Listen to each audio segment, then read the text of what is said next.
দিনের শুরুতে কিছুটা সময় গাছের সাথে সময় কাটালে সত্যিই মনটা অনেক বেশি ভালো হয়ে যায়। আসসালামু আলাইকুম, সবাইকে আমন্ত্রণ জানাচ্ছি আজকের ভিডিওতে। কেমন আছেন সবাই? আশা করছি যে যেখান থেকে দেখছেন সবাই ভালো আছেন এবং সুস্থ আছেন। আলহামদুলিল্লাহ, আমিও ভালো আছি আল্লাহর রহমতে, আপনাদের সবার দোয়া ও ভালোবাসায়। শরীরকে সুস্থ রাখতে যেমন পরিচ্ছন্নতা জরুরি, তেমনি মানসিক প্রশান্তির জন্য পরিষ্কার পরিচ্ছন্নতার কোনো বিকল্প নেই। নিয়ম করে ঘর পরিষ্কার রাখলে অসুখ বিসুখ থেকে অনেকটা দূরে থাকা যায়, কিন্তু পরিষ্কার করাটা অনেকটা কষ্টসাধ্য কাজ, বিশেষ করে যাদের বাসায় হেল্পিং হ্যান্ড নেই।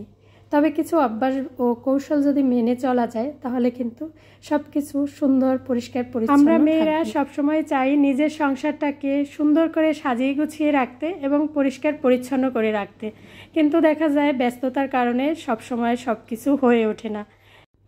তাছাড়া ঘরবাড়ি পরিষ্কার করাটা একটু কষ্টসাধ্য ব্যাপার, যেটাকে নিয়ে অনেক সময় করা হয়ে ওঠে না বা সম্ভব হয় না। তবে নিজের মধ্যে কিছু অভ্যাস আয়ত্ত করে নিতে পারলে তাহলে এই কষ্টসাধ্য কাজটাও অনেক বেশি সহজ হয়ে যায়। তো সকালবেলা নাস্তা খাওয়া হয়ে গেছে, মাহির কোচিং থেকে আসছে, ওকেও খাবার দিয়ে দিয়েছি। আর এই যে সকালবেলা যে থালাবাটি হয়েছিল সেগুলো পরিষ্কার করে গুছিয়ে রেখেছি। যখন যে কাজটা সামনে আসে সেটা যদি সাথে সাথে পরিষ্কার করে গুছিয়ে রাখা যায় তাহলে কিন্তু অনেক কাজ জমাও হয় না, আর দেখা যায় যে ঘরের সব কিছু সবসময়ই পরিষ্কার পরিচ্ছন্ন থাকে এবং পরিপাটি থাকে। তারপরে এই যে সকালবেলা নাস্তা বানানোর পরে চুলাটা তো ময়লা হয়েই যায়, তো সেটাও সাথে সাথে একটু পরিষ্কার করে নিয়েছি। তো এই যে ছোট ছোট অভ্যাসগুলো, এগুলোই কিন্তু আমাদের ঘরকে সবসময়ের জন্য পরিষ্কার পরিচ্ছন্ন এবং পরিপাটি রাখতে অনেকটা সহজ করে দিবে। এটা আমরা কেউ উপেক্ষা করতে পারবো না যে শরীর সুস্থ রাখতে কিংবা মানসিক প্রশান্তির জন্য পরিষ্কার পরিচ্ছন্ন ঘর থাকা অবশ্যই প্রয়োজন। তো এই যে আমি চলে এসেছি একটু ড্রেসিং টেবিলটা পরিষ্কার করে নিতে। আর প্রতিদিন যদি হালকা একটু টাচ দেওয়া যায় তাহলে কিন্তু এই যে ধুলাবালি পড়ে সেটা থেকে অনেকটা রেহাই পাওয়া যায়, মানে একটু পরিষ্কার পরিচ্ছন্ন থাকে। কিন্তু আমি যদি 5 দিন 7 দিন পরে এই ধুলাবালি পরিষ্কার করতে যাই তাহলে দেখা যাবে যে অনেক বেশি ধুলাবালির স্তর পড়ে যাবে, তাছাড়া ময়লা পরিষ্কার করতেও অনেক বেশি কষ্ট হয়ে যাবে। তো আজকে আমি আপনাদের সাথে একটা জিনিস শেয়ার করব, সেটা হচ্ছে আমার ঘরের যে বিছানার তোষক সেটা আমি কিভাবে পরিষ্কার করি। বিছানার চাদর তো আমরা সবাই উপর থেকে ওয়াশ করে নিতে পারি খুব সহজে, কিন্তু তোষকটা কিন্তু সব সময় পরিষ্কার করা সম্ভব হয়ে ওঠে না। তবে এই তোষকের মধ্যে অনেক রোগ জীবাণু লুকিয়ে থাকে, পোকামাকড়ের আক্রমণ হতেই পারে। তো আমি এখানে 2টা ন্যাপথলিন নিয়েছি, এটাকে একটু পানির সাথে জাল করে গুলিয়ে নেব। ন্যাপথলিন আমাদের সবার বাসায় থাকে। আমরা দেখা যায় যে কাপড় চোপড়ের মধ্যে, ওয়ার্ডরোবের মধ্যে বিভিন্ন জায়গায় ন্যাপথলিন রেখে থাকি। তো ন্যাপথলিন কিন্তু অনেকটা ভালো কাজ করে পোকামাকড় দূর করার ক্ষেত্রে। তো এই যে আমি ন্যাপথলিন পানিটাকে একটু ভালো করে গুলিয়ে নিয়েছি। তারপরে এই যে একটা পাত্রে আমি কিছু পানি নিয়েছি, এর সাথে ভিনেগার, স্যাভলন আর হলো খাবার সোডা, এই কয়টা উপকরণ আমি মিক্স করব।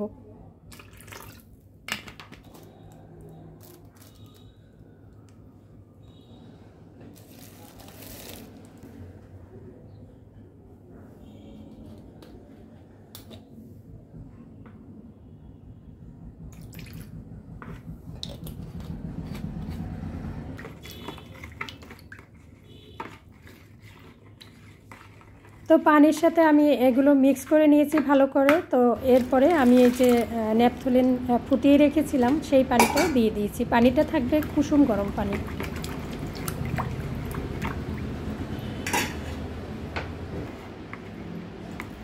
বাস এই যে আমার কিন্তু তোষক পরিষ্কার করার জন্য পানিটা রেডি করে নিয়েছি।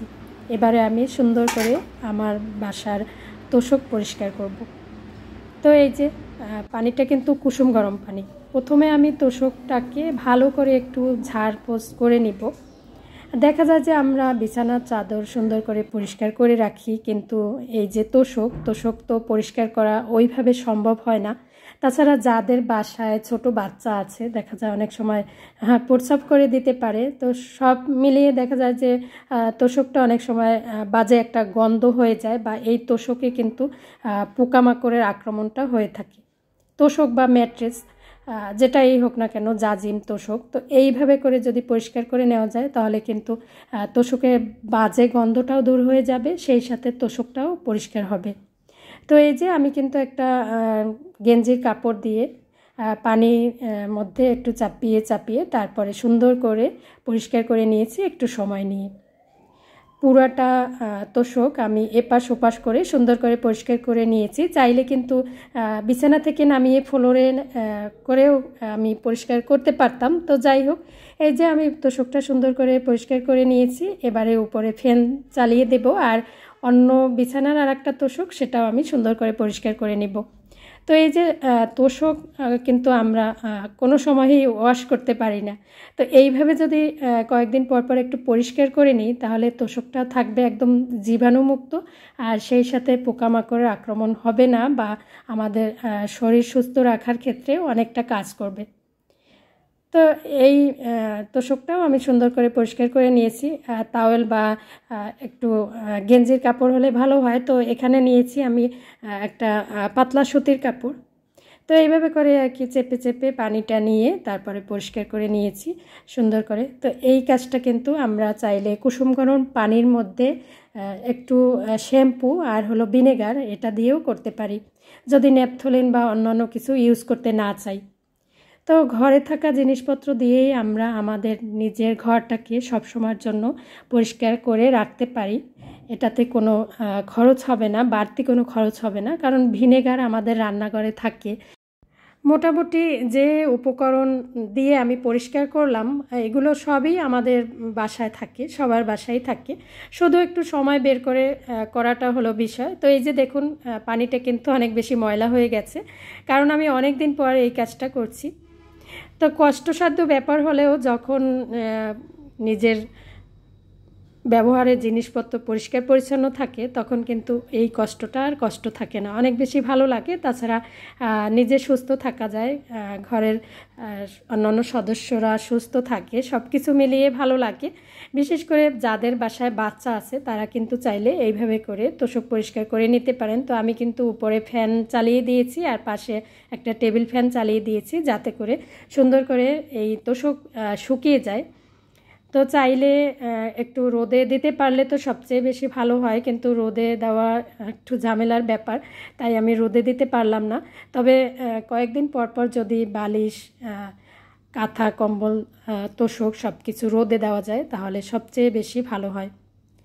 তো এই যে এখন আমি পুরো ঘরটাকে সুন্দর করে ঝাড়ু দিয়ে নেব, আর সারাদিনে তো অনেকবার ঝাড়ু দেওয়া হয়, তো এটা তো আমরা কম বেশি সবাই করে থাকি এই কাজটা। তো বন্ধুরা এতক্ষণ ধৈর্য ধরে আমার ভিডিওর সাথে যারা আছেন তাদের সবাইকে জানাই অসংখ্য ধন্যবাদ, মন থেকে অনেক অনেক দোয়া, অনেক অনেক ভালোবাসা। তো তোশক শুকিয়ে গেছে ভালো করে, তারপরে হলো আমি ভালো করে আবার বিছানার চাদর বিছিয়ে নিয়েছি। আর এই যে শুক্রবারের রান্নাবান্না একটু শেয়ার করে দিলাম। তো বন্ধুরা ভিডিওটি যদি ভালো লাগে লাইক, কমেন্ট, সাবস্ক্রাইব করে আমার চ্যানেলের পাশেই থাকতে পারেন। আর যারা অলরেডি এই কাজটি করে দিয়েছেন তাদের সবাইকে জানাই অসংখ্য ধন্যবাদ। আজকে তাহলে এখানেই বিদায় নিচ্ছি, সবাই ভালো থাকবেন, আল্লাহ হাফেজ।